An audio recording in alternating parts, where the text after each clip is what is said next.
says. He'll manage some club in the Championship. All jokes aside, obviously you wanted him out, but we have to think about mental health here, because in the last few years, Bruce has had both parents die. Mm-hmm. His pets died. Yeah. His pet? His pets. One or two of his pets have passed away. Okay.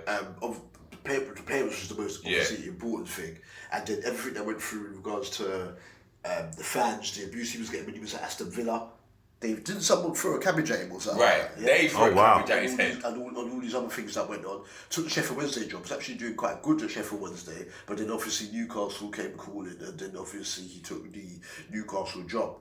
So, all jokes aside, don't obviously you wanted him out, obviously for the good of your club and going forward.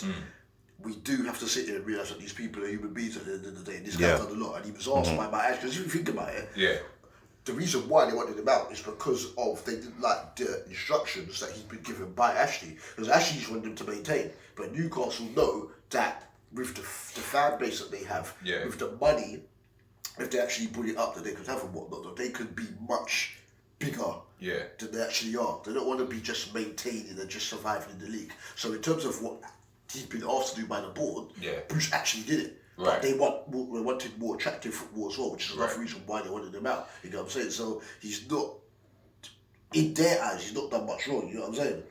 Right. Big up FEJ's locked in. So Newcastle fan take over. Right. I'll go get them down. Let me give Steve Bruce his credit. Yeah, like you said. First of all, no one need to tell him to take the job anyway, but he accepted, and working under Mike Ashley's conditions isn't easy for any manager. No. So, in that respect, you have to give him a bit of leeway. He kept Newcastle in the Premiership for 2 seasons running, but that's where it stops. Yeah, I'm sorry. And listen, these media pundits are coming out. He's a nice guy, and I'm sure he's a nice guy. He's good to be around. You know, the players, a few players with nice words about me, as a manager. But that doesn't take away the performance of the club, the team under his management. End of the day, he's been afforded more money than any other manager under Mike Ashley. Yeah, and he's bought players in.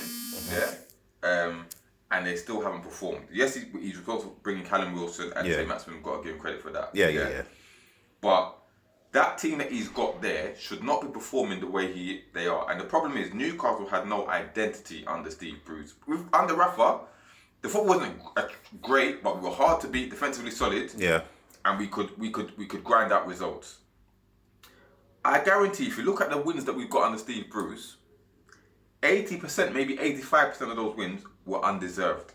They were lucky wins. I point back to the Sheffield United one when that free goal from Shelby. I think there's only one game where Leicester we probably deserved, and I think Everton we deserved that draw. But other than that, every other win that we've got, we're scraping through. And yes, all right, we're giving him his 1,000th game, whatever, and everyone's like, yeah, he must be a good manager because he's done 1,000 games. First of all, I saw a stat of all the British managers that's done 1,000 games, he's the second worst. Yeah, most of those games are in the Championship. Yeah, if you look at his record at Villa, shocking. Yeah, look at his record at Sunderland, shocking. At Newcastle, shocking. His win rate was 28.2%, I think, at Newcastle. 29% at Sunderland, which was 10 years ago. So he hasn't got any better stats. Right. So that will tell you he's not a good manager. Yeah. The football that we played, forget the fact that he's kept us up, and let's be honest, those positions that we got were false positions because we went on a run at the end of the season when we were practically safe and we had weaker teams to play. Some of them were already relegated. Yeah? Man, boy, off Leicester. No, apart from Leicester. The 4 2 was light work. But you got to understand, when he took over the club, we had the 7th best defence, I think it was. Now we have statistically the worst defence in the Premier League. We conceded something like 168 games. 2 seasons in a row, because remember, Rafa was identical records. Yeah, the points thing was. But when you look at he got the same points as Rafa. All right, that's where it stops.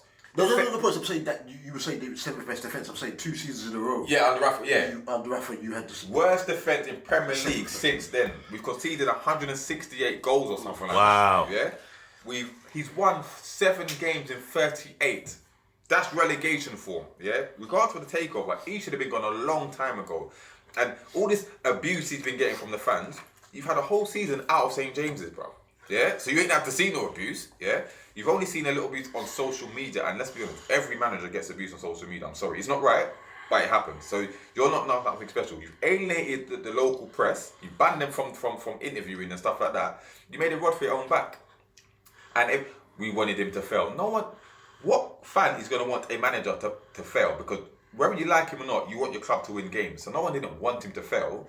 Yes, they didn't want him in the first place because he wasn't the right man for the job. Anyone could have seen that. So I don't have too much sympathy for him. All these pundits coming out saying this, that, and the third. You're his mate, yeah, and you're basing it off his playing career. You're not basing it off as a manager. As a manager, statistically, he's not a good manager. So yes, he kept Newcastle afloat, but Newcastle want progression. They don't even want to win stuff. Their main thing isn't to win things. They want good football and to see progression and an identity. Yeah, those three things you had neither under Steve Bruce. I'm sorry. So. I wouldn't have given this 1,000th game because to me there's no room in sentiment, bro. Yeah, because we're still in relegation dogfight. Had we been 14th, 13th, I could understand giving the 1,000th game. I don't care. But he's had 1,000 games as manager. Why can't he get his 1,000th game elsewhere? I can imagine what you're like a football manager. I never played the game, never will.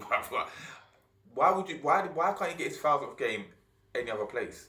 I don't understand. And he's talking about it's hard being called in the next cabbage head. All right, you've been called a cabbage head. Villa threw cabbages at your head. There's a big difference. Yeah? People get called names all the time. I'm sorry. I'm not saying it's right, but it is what it is. Like, the facts speak for itself. Family man. He might be a nice family man, but what's that got to do with football?